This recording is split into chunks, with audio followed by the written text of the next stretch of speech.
United Nations report suggests that the ongoing crisis is likely to widen the poverty gap between men and women. By 2021, nearly 47 million women will be pushed to live impoverished lives due to the economic fallouts due to COVID-19.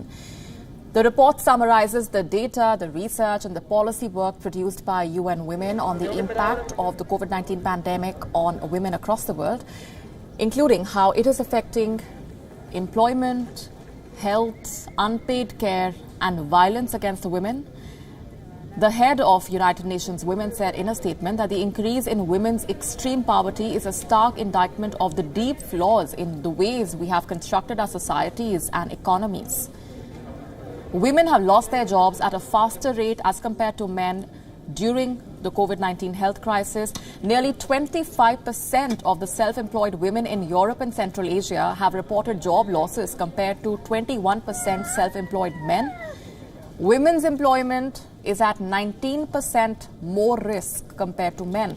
The UN report has claimed that around 435 million women will be pushed to live on less than $1.90 a day by 2021.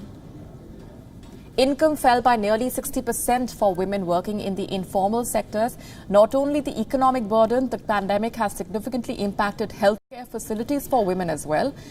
The shift of funds towards the COVID-19 response has hampered women's access to sexual and reproductive health during the crisis. The data also suggests that poor and marginalized communities are more vulnerable to COVID-19. Data from New York City showing significantly higher COVID-19 death rates among Black and Latin people as compared to white and Asians. In the UK, data from England and Wales showing similar disparities by sex, race and ethnicity parameters. In Brazil, the maternal death rate due to COVID-19 has risen 2 times higher when it comes to Black women as compared to white women. On the other hand, the COVID-19 pandemic has worsened and intensified cases of domestic violence around the world. Those figures have been making headlines.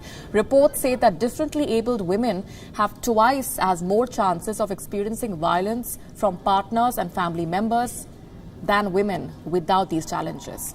They also have encountered incidents of sexual violence more than women without these challenges. Many countries have reported a rise in domestic violence cases during the lockdown. In Tunisia, calls to have dedicated helplines in the initial days of the confinement increased 5-fold. However, other countries have seen a drop in the figures, suggesting that some women face barriers in reporting violence or seeking help. Meanwhile, experts have suggested measures to restore parity in the poverty gap. Policy simulation analysis from the International Futures Model estimates that over 100 million women and girls could be lifted out of poverty if the governments implement a comprehensive strategy to improve access to education and family planning, equal wages, and expanding social transfers.